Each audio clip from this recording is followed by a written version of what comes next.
weakest unit on the team? The offensive line. The offensive line. I would say that's painfully obvious. Like, they have the best left tackle in football, maybe. They have a solid left guard, a solid center. The right side of the offensive line has been an issue since they got here. It's not solid. It's subpar.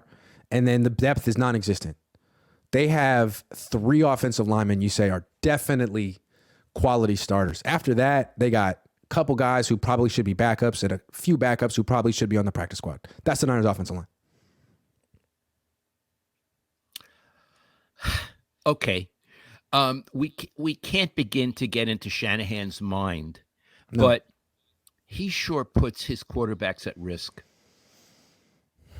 It's almost like he doesn't really value them and he thinks that they're replaceable. Iggy, was it before that we started the broadcast or during the broadcast, I mentioned what O'Sullivan said about someone almost hurting Purdy in the last game? Did I do it in this broadcast? You did. Very interesting. I think that there's 2 philosophies. What's the best way to protect a quarterback? Great pass protection or a great running game? The Shanahans firmly believe it's a great running game. So left tackle aside, every other member of the offensive line is there for what they're going to do in the running game. And that's great. You know, if you run the ball more than you pass it, you limit the exposure to the pass rush, fine. But there's always going to be those third downs. There's always going to be those plays where you're down 10 and you have to come back to, hurry up offense. Eventually you have to drop back and throw. And if your quarterback gets crushed at some point during those plays, the run game didn't really help much. So this has been what Mike's been doing since the 90s, just filling the offensive line with late round picks, guys that no one else would want that fit their run scheme. And Iggy, if you're down late in the game, you can't run it. Nope. So their whole philosophy is take the lead early, keep it, win. Great. Well, great if it works. Doesn't always work that way. They fell behind early against Philly. They were down 7-0, and Brock Purdy got hurt throwing. Yeah.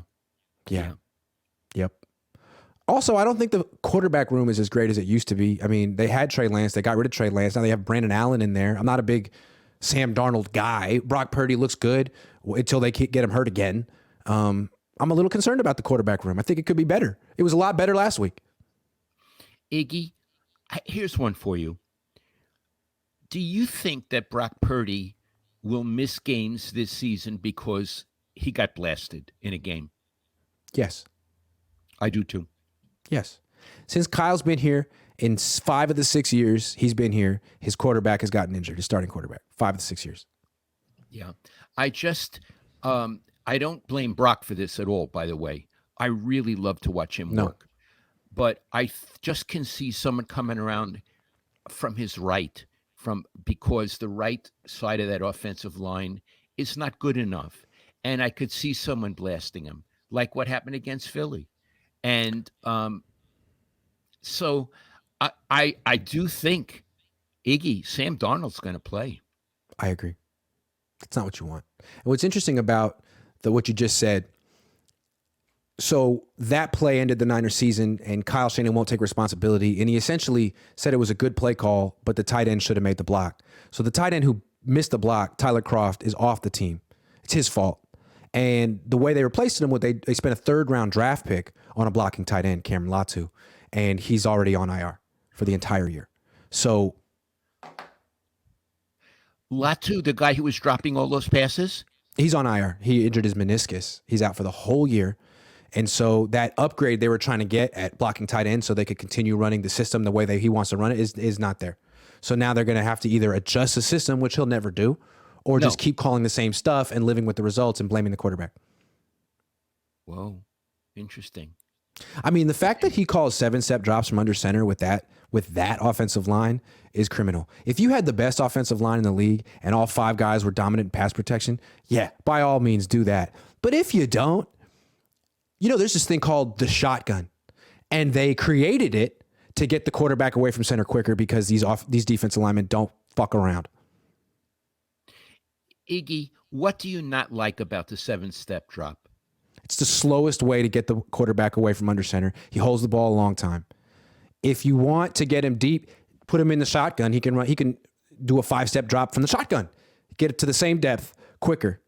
Otherwise, I mean, if you want a quarterback to hold the ball forever in the pocket so you can get some long developing play, like invest in pass protection, dude.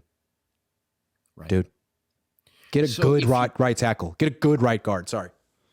So if you're going to use 7-step drops, you need to compensate by getting the right side of your offensive line up to snuff. But what JT O'Sullivan is saying is like, man, this is stuff coaches did in 2004, back when they were a little hesitant to adopt the shotgun. Because remember, Bill Walsh never used the shotgun.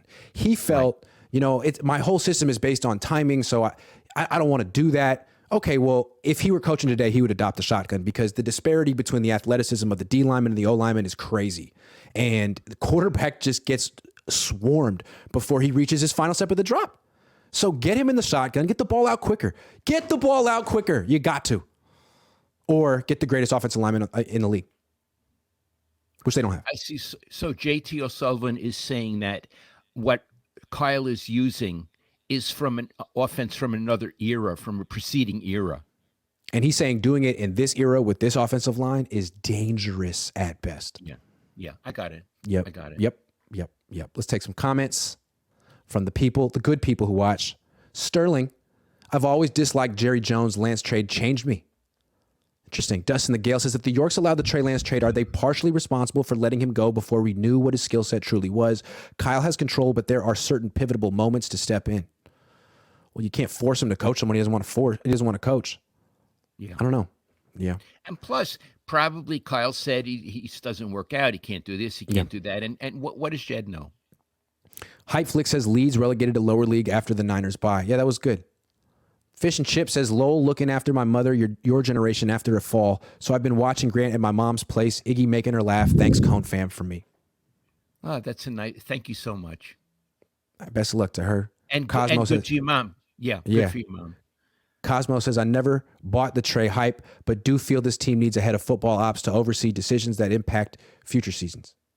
Well, isn't that supposed to be John Lynch? It's me, though. It's us. We can do it. Angelica Christopher says, hi, Grant and Lowell, my favorite show of the week. Thank you, Angelica. Appreciate that. Thank you, Angelica.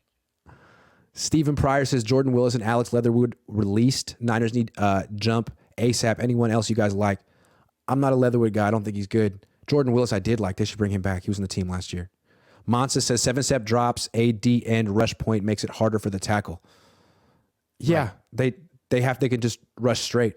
The coach says Latu doesn't need to sit the entire year with the meniscus injury. I've had that injury, which means he's being shelved because he's not a direct contributor, aka another third-round miss. It's an excuse. Agree. I don't know about the meniscus as well as you do, but it felt like an excuse to redshirt him. They could have brought him back if they wanted to.